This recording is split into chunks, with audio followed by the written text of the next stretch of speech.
Warangal grain market మిర్చి యార్డును ప్రత్యేకంగా ఇవాళ మా మాజీ మంత్రివర్యులు దయాకర్రావు గారి యొక్క నేతృత్వంలో సీనియర్ శాసనసభ్యులు గండ్ర వెంకటరమణారెడ్డి గారు, మాజీ శాసనసభ్యులు నరేందర్ గారు, అదేవిధంగా నాగుర్ల వెంకటేశ్వరరావు గారు, రెడ్డి గారు, ఇతర బృందం పెద్ద ఎత్తున ఇవాళ చూసి రైతుల యొక్క సమస్యలు తెలుసుకోవడం జరిగింది. నిలువు దోపిడీ జరుగుతూ ఉన్నది.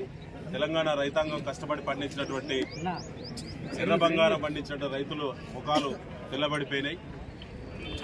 1,50,000 2 లక్షల రూపాయల పెట్టుబడి ఎకరానికి పెట్టినటువంటి మిర్చి రైతు ఇవాళ మార్కెట్కి వచ్చిన తర్వాత గత 10 సంవత్సరాల్లో ఎప్పుడు లేనంత మిర్చి ధరలు ఈ సంవత్సరం పడిపోవడం దుర్మార్గం.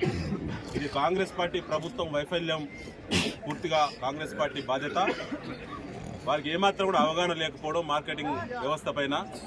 గతంలో ఉన్నటువంటి నిల్వలను ఎక్స్పోర్ట్ పర్మిషన్స్ ఇచ్చి బయటికి పంపకపోవడం, విస్తీర్ణం ఎంత ఉందో, రైతులు ఎంతమంది ఎంత విస్తీర్ణంలో ఏ రకమైన మిర్చి పంట పండిస్తారో ఈ ప్రభుత్వానికి అంచనా లేకపోవడం, సరైనటువంటి సమీక్ష లేకపోవడం, చిత్తశుద్ధి లేకపోవడంతో ఇవాళ గతంలో 30 నుంచి 1,00,000 రూపాయలు పలికినటువంటి ధర ఇవాళ 3-4 వేల నుంచి మొదలుకొని 13,000 వరకే ఇలా ధర పడిపోయింది. ఎంత మంచి రకాలైనా 13,000 లోపే.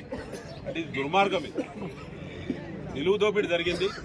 రైతులు గత సంవత్సరం కూడా ధరలు మళ్ళీ వస్తాయేమో, పెరుగుతామని చెప్పి ఆశపడి కోల్డ్ స్టోరీలో నిల్వలు పెట్టినటువంటి రైతాంగం పరిస్థితి మరీ ఘోరం. ఆనాడు 70,000 ధర ఉన్నప్పుడు కూడా ఇంక ఎక్కువ వస్తుందని చెప్పి ఆశపడి నిల్వ పెట్టుకున్న రైతులు వాళ్ళని చూసి ఇంకా ధరలు ఎక్కువ ఉంటాయని చెప్పి ఎక్కువ పెట్టుబడి పెట్టి మంచి నాణ్యమైన మిర్చి పంటను తీసినటువంటి ఇప్పటి రైతులు ఇలా తలబాదుకునే పరిస్థితి వచ్చింది. కాబట్టి ఆనాడు కేసీఆర్ గారు ప్రభుత్వం ఉన్నప్పుడు ఇదే వరంగల్ జిల్లాలో రైతులకు పంట వివిధ పద్ధతుల్లో నష్టం జరిగితే 110 కోట్ల రూపాయలు తీసుకొచ్చి రాజకీయాలకు అతీతంగా రైతులందరికీ ఆనాడు నష్టపరిహారం ఇచ్చినటువంటి ఘనత కేసీఆర్ గారిది. ఇవాళ చూసైనా బుద్ధి తెచ్చుకోండి.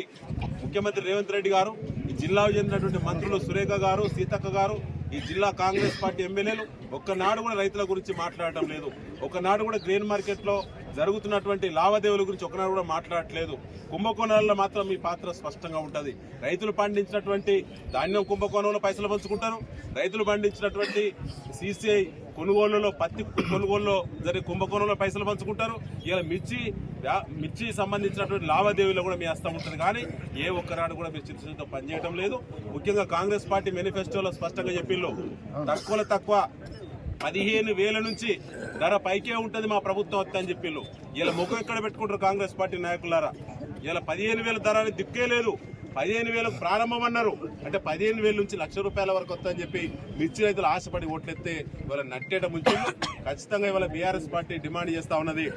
ప్రతి క్వింటాలకు 25,000 రూపాయలు తగ్గకుండా ప్రభుత్వమే ఈ మిర్చి కొనుగోలు చేసి దాని యొక్క నాణ్యతను బట్టి, క్వాలిటీని బట్టి దొడ్డు రకాలైతే ఆ పైన ధరను చెల్లించి ఇవాళ ప్రభుత్వమే ఖజానా నుంచి పంట కొనుగోలు చేయాలని చెప్పి బీఆర్ఎస్ పార్టీ డిమాండ్ చేస్తాం.